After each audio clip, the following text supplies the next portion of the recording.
Leaving Balakot, the road follows the Kunhar River, and almost immediately the landscape begins to change. The valley tightens, the river cuts deeper, and the road starts to climb. From above, you can see how the river has carved its way through these mountains. It seems like a pale, glacial green ribbon winding between steep, terraced slopes and scattered villages. This is the Kunhar River, fed by snowmelt from the high mountains further north. As the road gains elevation, the views open up.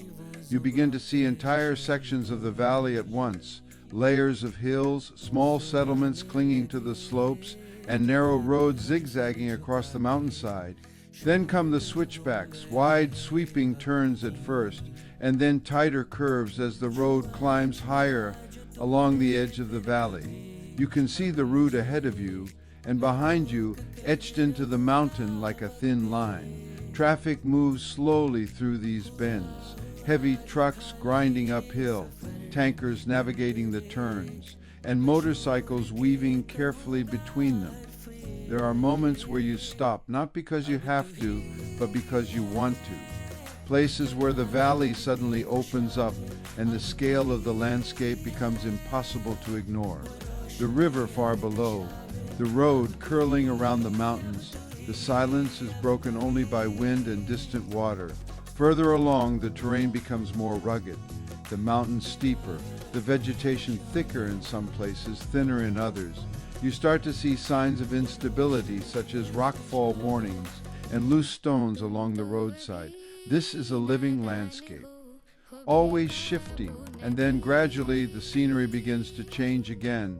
The valley widens, the river becomes more energetic, faster, louder, cutting through rock and forest.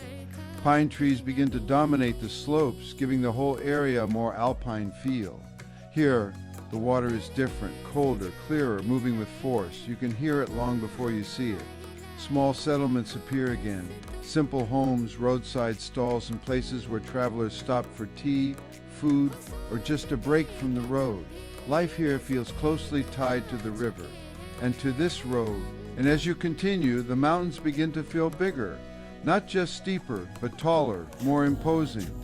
The kind of terrain that tells you you're heading deeper into the highlands.